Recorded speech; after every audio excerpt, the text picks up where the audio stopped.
اردو پرور میں آپ کو خوش آمدید۔ اردو پرور کا مطلب ہے اردو کو فروغ دینے والا، ترقی دینے والا۔ ایک نظم ہے، اے جذبہ دل گر میں چاہوں، اس کی ہم تشریح پڑھ رہے ہیں، اور یہ غزل بھی ہے، اور غزل نظم کی ایک قسم ہے، تو لہٰذا ہم اس کو غزل بھی کہہ سکتے ہیں، نظم بھی۔ اسے جناب بہزاد لکھنوی صاحب نے لکھا ہے۔ آج ہم اس نظم کے دوسرے شعر کی تشریح پڑھنے سیکھنے کی کوشش کریں گے۔ پہلے شعر کی تشریح کی ویڈیو بنا چکا ہوں، آپ اس کو بھی ملاحظہ فرمائیے، امید ہے آپ کو بہتر لگے۔ اس کے ساتھ چند شارٹس ویڈیو بھی بنا چکا ہوں۔ آئیے آج کی ویڈیو شروع کرتے ہیں۔ اے دل کی خلش چل یوں ہی سہی، چلتا تو ہوں ان کی محفل میں، اس وقت مجھے چونکا دینا جب رنگ پہ محفل آ جائے۔ تشریح دیکھتے ہیں، اور یہ پہلا مصرع شعر کا، اے دل۔ اے جو ہے یہ آواز دینے کا ایک انداز ہے، کسی کو مخاطب کرنے کا انداز ہے، اس کو ندائی انداز کہتے ہیں، اور انگلش میں ووکیٹیو ایکسپریشن کہا جاتا ہے۔ خلش کا مطلب ہے کوئی چبھن، جسے لکھ بھی دیا میں نے، بے چینی، ٹیس، کسک، کوئی چبھن، تکلیف وغیرہ۔ یوں ہی، ایسے ہی، بغیر کسی وجہ کے۔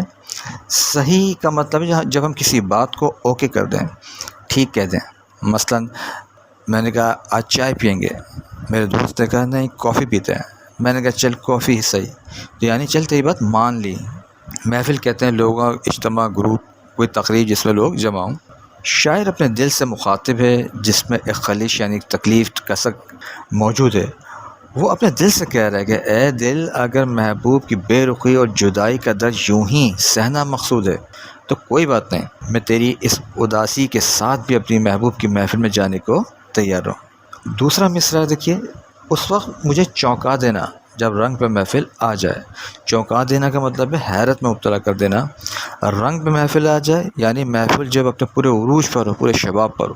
شاعر اپنے جذبات پر قابو پانے کے لیے دل کو ایک نصیحت کر رہا ہے، وہ کہتا ہے کہ محبوب کی محفل میں جا تو رہا ہوں، لیکن ابھی وہاں پہنچنے پر کوئی خاص کیفیت یا وقت نہیں ہے، لیکن اے دل کے درد، تم اس وقت مجھے یاد دلا کر حیرت میں مبتلا کر دینا جب محفل اپنے عروج، رونق اور رنگینی پر پہنچ جائے، اور محبوب کی توجہ حاصل کرنے کا کوئی موقع پیدا ہو، مجھے حاصل ہو جائے، اور میں محبوب کی توجہ حاصل کر سکوں۔ یہ شعر جو ہے، یہ شعر انتظار، امید اور محبوب کی محفل میں کسی خاص لمحے کی آرزو کو نہایت خوبصورتی سے بیان کرتا ہے۔ آئیے میں انگلش بھی کچھ بتا دیتا ہوں۔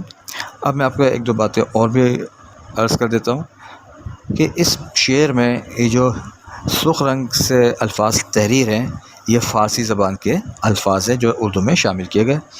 اسی طرح جو ہرے سبز رنگ میں لکھے ہوئے ہیں تحریریں ہیں، یہ عربی زبان کے الفاظ ہیں، اور باقی جو کالے یعنی سیاہ رنگ میں الفاظ ہیں وہ ہندی یا سنسکرت سے اردو میں شامل کیے گئے ہیں، اور بعض کو تھوڑا رد و بدل کر کے اردو میں شامل کیا گیا ہے۔ خلش، یہاں خلش کا ترجمہ ایک ہے، ایک کا مطلب وہ یہ درد، کوئی تکلیف۔